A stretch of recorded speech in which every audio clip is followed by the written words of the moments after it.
காதல் என்கின்ற இம்சை சிறுகதை. ஆசிரியர் கார்த்திகா அவர்கள். இது என்ன வித்தியாசமான வினோதமான சந்திப்பு! 7 வருடங்களுக்கு பிறகு மூடியிருந்த கண் இமைக்குள் கண்ணீர் கோர்த்து கொண்டது. இது காயத்ரியே தான். அதே முகம், ஆழமாக பார்க்கும் பெரிய கண்கள். ஓ, எல்லாம் எல்லாம் அவளேதான். முகத்தில் மட்டும் சற்று முதிர்ச்சி. பெரிய மனுஷி போல. இப்பொழுது மற்றபடி எல்லாவற்றிலும் அதே காயத்ரி தான். என் நினைவில் என்றும் அழிந்துவிட முடியாத கவிதையாக, என் மன பொக்கிஷ நினைவுகளின் ராணியாக இருந்த அதே காயத்ரி தான். சத்தியமாக இன்று இப்படி இவளை சந்திப்பேன் என்று நினைக்க கூட இல்லை. என்ன வினோதமான விசித்திரமான சந்திப்பு! மெல்ல கண்களை விழித்து பார்த்த பொழுது ஏதோ புஸ்தகத்தில் ஆழ்ந்து போயிருந்தாள் காயத்ரி. இப்பவும் அதே பழைய சீரியஸ்னஸ் தான். இந்த வினோத சந்திப்பு என் மனதில் விளைவித்த உணர்ச்சிகள்.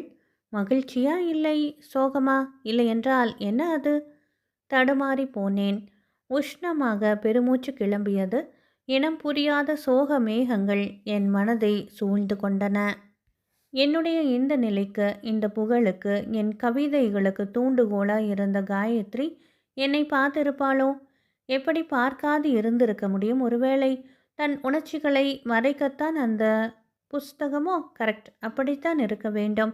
இத்தனை நேரமாகியும் ஒரு பக்கத்தை கூட புரட்டாமல் என்னை, என் பார்வையை சந்திப்பதை தவிர்க்கிறாள் போல இருக்கிறதா?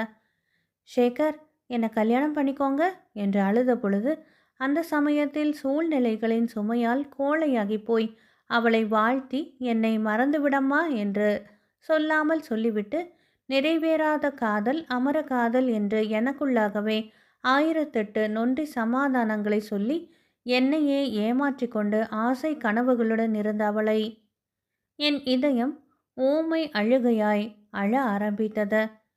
Excuse me sir. நிமிர்ந்தேன். காயத்ரியின் பக்கத்தில் இருந்த அந்த டீனேஜ்.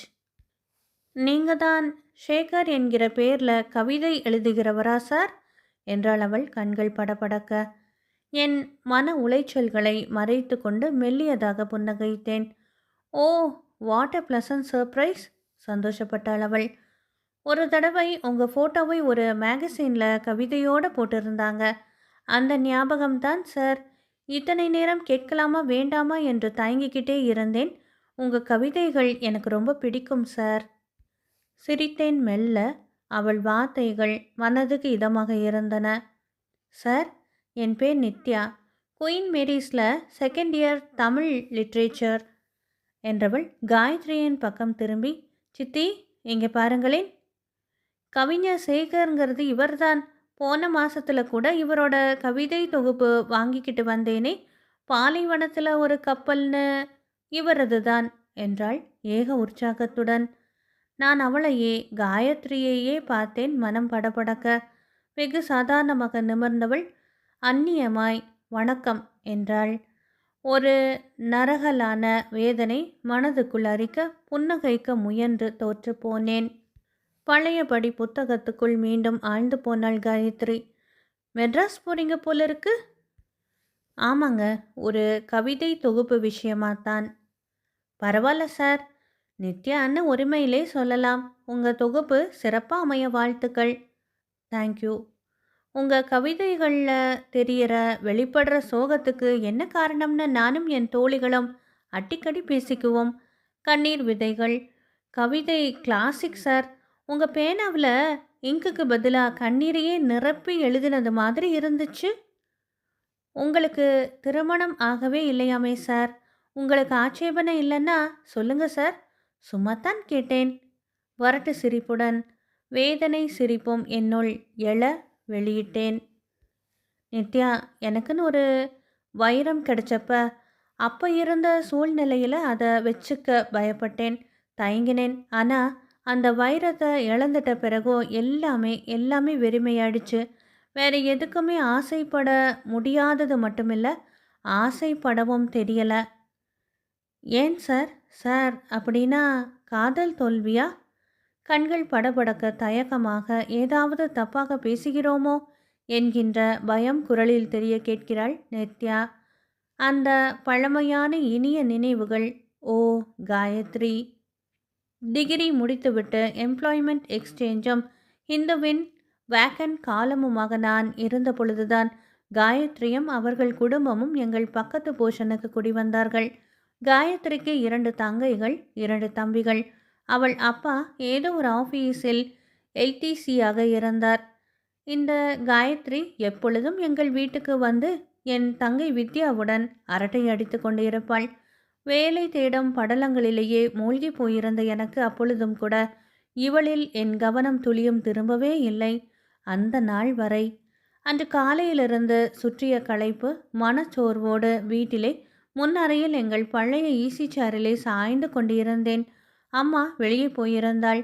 என் தங்கை மட்டும் உள்ளே பின்பக்கம் துவைத்து கொண்டு இருந்தாள். யாரோ எதிரில் வந்து நிற்பதை உணர்ந்து நிமிர்ந்தேன். நீங்க கவிதையெல்லாம் எழுதுவீங்களோ? விஜி காலேஜ் மேகசினில் வந்த உங்கள் கவிதையை காட்டினா. ரொம்ப நல்லா இருக்கு. உங்கள் வார்த்தை பிரயோகங்கள் எனக்கு ரொம்ப பிடிச்சது. இவளுக்கு கவிதைகளை ரசிக்கும் அளவுக்கு ரசனையா? அதுவும் ஹைஸ்கூலிலே எஸ்எஸ்எல்சி மட்டும் முடித்தவளுக்கு? ஆச்சரியமாக இருந்தது. உங்கள் கவிதைகளை தரீங்களா? படித்து பார்த்துட்டு தரேன். எனக்குள் சந்தோஷம் பிரவாகித்தது. அவசரமாக எழுந்து போய் என் பழைய மரப்பெட்டியை திறந்து உள்ளே அடியிலே இருந்த பேப்பர்களை எடுத்து வந்து, உண்மையிலேயே இது பொக்கிஷம்தான். எதை வச்சு சொல்கிறேன்னு புரியலை. பொக்கிஷத்தை சுற்றித்தானே தூசும் துப்புமா இருக்கும். அடுத்த சில நாட்களில் என் கவிதைகளை திருப்பி தந்தபோது கூடவே தன் முத்து போன்ற கையெழுத்தினால் பிரதிகளை எடுத்து மனம் நெகிழ்ந்து போனேன். மனதுக்குள் என்னவோ சுரந்து பெருகியது. என்ன காயத்ரி இதெல்லாம்? இனிமே உங்கள் கவிதைகளை என் கையெழுத்திலே தான் அனுப்பணும். மனம் நிறைந்து போய் சிரித்தேன். பிறகு ஒரு நாள் காயத்ரியிடம், காயத்ரி, நான் இனிமே சேகாங்கிற புனைப்பேரில் தான் எழுத போகிறேன், புரியுதா என்றேன். புரியலையே. சேகான்னா? சே வந்து சேகருக்கு, கா வந்து வந்து காயத்ரி புரிந்து கொண்டு சிவந்தாள், சிரித்தாள். பின் ஏதோ வேகத்திலே என் கையை பற்றி முத்தமிட்டுவிட்டு பிறகு சட்டென்று முகத்தை மூடிக்கொண்டு. கவிதை தொடங்கி வைத்த எங்கள் காதல் இனிமையாகவே இருந்தது. ஒரு நாள் வாடிய முகத்துடன் காயத்ரி வந்த பொழுது அதிர்ந்து போனேன். அழுது கொண்டு விஷயத்தை சொன்னாள் காயத்ரி. வழக்கமாக காதலிலே குறுக்கிடும் பயங்கரம். பெண் பார்க்க வருகிறார்களாம். மாப்பிள்ளை ஏற்கனவே இவளை பார்த்து பிடித்து போய் சீர் வரதட்சணை எதுவுமே வேண்டாம் என்கிறாராம். பணக்கார இடம். ஒரே உறுத்தலான விஷயம், 2ஆம் தாரமாகத்தான். சொல்லிவிட்டு, சேகர், என்னை மறந்துடாதீங்க, என்னை எப்படியாவது உடனே கல்யாணம் பண்ணிக்கோங்க என்று காயத்ரி விம்மியதும் தடுமாறி போனேன். இன்னமும் வேலை கிடைக்காமல் வேலைக்காக அலைந்து கொண்டிருக்கும் நான், என் சம்பளத்தை எதிர்பார்த்து என் வாழ்க்கையை அமைக்கவிருக்கும் என் தங்கை விஜி, என்னையே நம்பிக்கொண்டிருக்கும் தம்பி ராஜு, எல்லா விஷயங்களுக்கும் என்னையே மலை போல நம்பியிருக்கும் என் விதவை தாய். ஓ, இத்தனை சுமைகளை வைத்துக்கொண்டு நான் ஏன் காதலித்தேன்? இப்படி அறிவு கட்டத்தனமாக. இப்பொழுது என்ன நொந்து கொண்டு ஆவது என்ன? எனக்கு காயத்ரியை கண்ணீருடன் வாழ்த்துவதை தவிர வேறு வழி இருக்கவே இல்லை, புரியவும் இல்லை. சூழ்நிலைகளின் கைதியாகி போய் அழுதேன். சிச்சி, கோழையே என்பது போல பார்த்துவிட்டு எதையுமே பேசாமல் போனாள் அவள். காயத்ரியின் கல்யாணம் அமர்க்களமாக நடந்தது. புக்ககம் போனாள். காலச்சக்கரத்தின் வேக சுழற்சியிலே காயத்ரி என்னிடமிருந்து பிரிவதற்காகவே காத்து இருந்தது போல அதிர்ஷ்ட தேவதை என்னை பார்க்க ஆரம்பித்தாள். பேங்கில் வேலை கிடைத்தது. என் கவிதைகள் பிரபலமாக தொடங்கின. என் வீட்டில் உள்ள ஒவ்வொருவரின் எதிர்பார்ப்பும் கனவுகளும் நனவாயின. கிட்டத்தட்ட 7 வருட இடைவெளிக்கு பின் மறுபடியும் இதோ விசித்திரமான வினோதமான சந்திப்பு. கடவுளே, இவளை நான் சந்திக்காமலே இருந்து இருக்கக்கூடாதா? சென்னை நகரின் விளக்கு கண் சிமிட்டல்கள் தூரத்தில் தெரிய ஆரம்பித்தன. இன்னும் கொஞ்ச நேரத்தில் இவர்களிடமிருந்து பிரிந்து, ஓ காயத்ரி, நீ ரொம்பவும் அழுத்தக்காரி. ஒரு வார்த்தை கூட உதிர்க்காமல், ஒரு அனுசரணை பார்வை கூட பார்க்காமல், ச சென்ட்ரல். காயத்ரி பெட்டியை எடுத்துக்கொண்டு தலை குனிந்தபடி அர்த்தமே இல்லாமல் உரிமையே இல்லாமல் அவளின் பார்வையை எதிர்பார்த்து என்னை ஏமாற்றிவிட்டு இறங்கினாள். நித்யாவும் இறங்க நானும் இறங்கினேன். சார், நான் கிளம்பட்டுமா சார்? எங்கள் வீட்டுக்கு வரீங்களா சார்? அட்ரஸ் தரேன். சூளையில் தான் வீடு, ஒரு மெடிக்கல் ஷாப்புக்கு பின்னாலேயே என்றபடி ஒரு விசிட்டிங் கார்டை தந்தாள். காயத்ரி எங்கேயோ பார்த்து கொண்டு நிற்க மனதுக்குள் கசப்பு ஊற்றாக பாய போலி புன்னகையுடன் தலையை அசைத்துவிட்டு திரும்பி வேகமாக நடக்க ஆரம்பித்த பொழுது திடீரென்று தலையிலே 2 பெட்டிகளுடன் எதிர்பட்ட போர்ட்டரின் மேல் பலமாக மோதியதில் நெற்றியில் குபுக்கென்று ரத்தம் பிசுபிசுக்க நொடியில் ஸ்டேஷனில் எல்லோருமே தட்டா மாலையாக சுற்றிவிட்டு மங்கி மங்கி மறைந்து போனார்கள். சிரமப்பட்டு மெதுவாக கண் விழித்த பொழுது நெற்றியிலே வலி வின் வின் என்று தெரித்தது. வெள்ளை வெள்ளையாக உருவங்கள், டெட்டால் வாசனை மெல்ல மூக்கில் ஏற, ஆ, ஆஸ்பத்திரியா சார்? உங்களைத்தான். இப்போ எப்படி இருக்கு? மெல்ல தலையை திருப்பினேன். நித்யா. என்ன சார், நினைவு இருக்கா? நேற்றைக்கு அந்த பெட்டி உங்கள் தலை மேலே விழுந்த உடனேயே அவ்வளவுதான், அப்படியே மயக்கமாயிட்டீங்க. நெத்தியிலிருந்து வெக்கச்சக்கமாக ரத்தம். நானும் சித்தியும் பயந்தே போயிட்டோம். நாங்கள் தான் இந்த நர்சிங் ஹோமுக்கு டாக்ஸி வச்சு கொண்டு வந்தோம். என்ன, உன் சித்தியுமா? முணங்கினேன். என்ன சார், சித்தியுமான்னு கேட்குறீங்க? நேற்று நீங்கள் விழுந்த உடனே எப்படி பதறி போயிட்டாங்க தெரியுமா? அவங்க தான் ஸ்டேஷன்லேயே கை குட்டையை கிழிச்சு கட்டு போட்டாங்க. எனக்கே அவங்க பதட்டத்தை பார்த்து ரொம்பவுமே ஆச்சரியமாக இருந்துச்சு.